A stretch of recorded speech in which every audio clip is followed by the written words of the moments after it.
guess first off, just our whole entire grounds, the committee. I mean, that game was 3 a.m. and it was a lot of people to pull this regional off. So just really thankful for everyone's patience and opportunity to allow us to play here.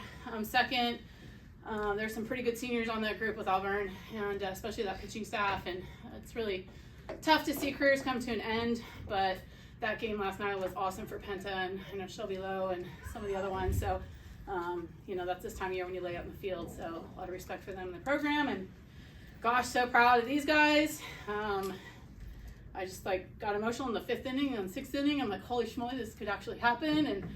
And we've been through it, We've been through it as a team, and we tried to figure out how we could get gutsy, and we talked about having grit and how do you get grit. And I think the pitching staff has been in question the whole season long, and these guys have backed the pitching staff up, and Ashton just stepped up and just been about it, and me in moments. And I mean, Allison gave us everything literally she could give, and so it's just super cool to see the offense and the swings and the relentless pursuit behind the plate to be there for the pitchers. So I'm just really proud, and this opportunity to move on is very special. Take questions, please.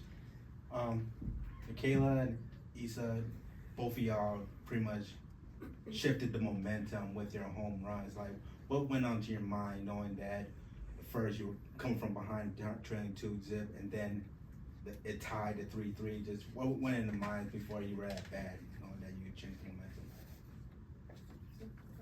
momentum? For me, I would just say, just trying to get my teammates in.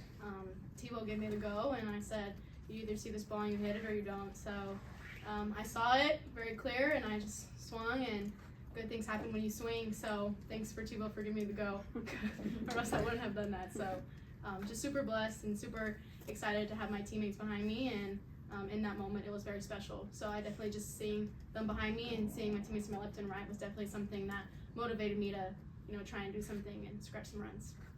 Yes, absolutely. Auburn's a really good ball club. Like we've said it, they have amazing pitching staff, and I think it was just going after pitch one and just bringing it in the beginning of the game. We talked about the energy from the UCF game and how can we get better every day, and that's how it's going to have to go out through the rest of the season. And what I'm looking most forward to is seeing how everyone's so bought in. I think that's the mentality it took for today, and definitely you saw it towards the end of the ball game. But it was their pitch one, just needed to work it out a little bit more. But we're still working on that for sure. And I think the swings happen. I mean, the game doesn't know, regardless of whether if you're 4th year redshirt junior or a freshman. And I think that's super important, is that we're all in and just in each other's hip pockets. It's huge. Coach, how impressed were you with what Ash did, both starting and getting thrust back in there? And was Allison okay when she got relieved? We'll find out. I mean, she's been day-to-day for a month and a half now, so like I said, she's literally been giving us everything she has in her tank, and so I think that's up to the doctors as we move forward. But I know Allison can have one arm, one leg, and go out and pitch with her heart, so she's going to give us what she can.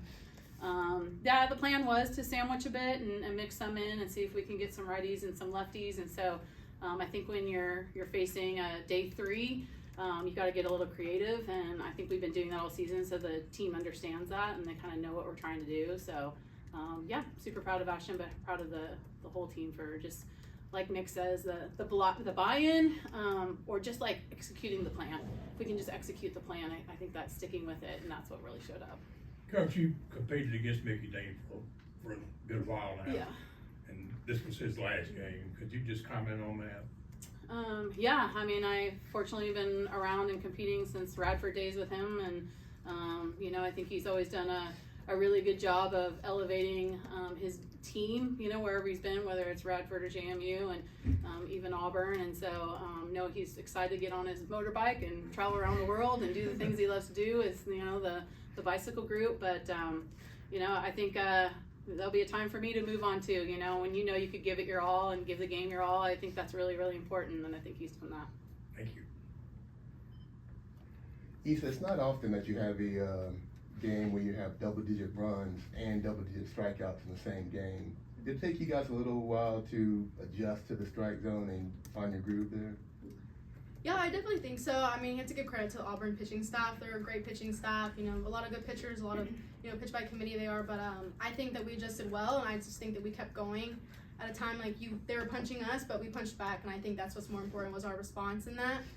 But they're a great pitching staff. You know, we made the adjustments, and it just worked well for us. And I just think we kept the pressure on every single inning, and through that, we got some runs. So it was good to come out with a win. Seems like, Michaela, you guys in the last few games, really the whole season, have been relying on the big inning a lot. What happens there? You just get so much momentum that just, you know, hit after hit just kind of keeps going like that? Yeah, I think we've definitely been labeled by the media for the notorious big inning, which is, it's very true. It's definitely a part of our DNA now. I think we're just trying to find a little bit more consistency within that. So a lot of the great teams that we're going to be playing are going to be pitching by committee, and we're going to have to be able to make those adjustments like Issa said. And it's talking about like from at bat to at bat, like how can we share the information and grow together. So definitely as we go into OU, right? Yeah. Let's If anything happened today, we were playing, but yeah. yeah, I was worried about my bowl game. And just like working on that piece and staying grounded, because we definitely want to see like a little a lot rather than a lot a little moving forward. So Coach, one for you. We've talked in the past a lot about how scouting has advanced and how you're getting more information about teams and all that. Does that extend to the umpires? Do you tell the players, like, you know, this guy has more of a wider zone or a smaller zone, and you kind of have to We adjust? can control, yeah. So, I mean, I think that, you know, you can get into the game and you can kind of get after it, but we can't control the zone. We can control our swings, we can control our counts, we can control our motions, but yeah. So we don't really get into that much detail on that side. Okay. Do you know, like, beforehand who's going to be the home, you know, the home umpire? Beforehand? They tell us for the weekend who's going to be here, and then before the game we know who's going to be plate and bases. Okay. Yeah, I mean, good game today. Maybe it was just few, but we had chances. We had a lot of chances. They had a lot of chances. Like, it wasn't an umpire thing at all. So, and I think that's where you want to be in postseason. Right. Any more questions? Coach, y'all had 4 runs with 2 outs yesterday in yesterday's game, 7 with 2 outs in today's game. How cool is that to see this time of year, and then how vital is that for your success moving forward? Yeah, I think it's just a testament to trusting the book of work you put in, and if you do a really good job of staying in it and not let the at-bats previous or the outs dictate your swing, then, you know, you really give yourself a chance to hunt big innings. And I think that's, you know, Mick talked about it. It's big for us on the offensive side, but February and March we were trying to figure out how to do it on the pitching and defensive side. And big innings are tough, crooked numbers are tough to defend, and so when you start to feel that, and you know you get that fight mentality with 2 outs, it's really hard to shut it down. You know, and these guys definitely have the grit and the fight in that. So I don't think the at bats have led up to them giving up, or you know the situations that we're in. So it's really cool to see that fight into postseason. Anybody else? Thank you guys so much.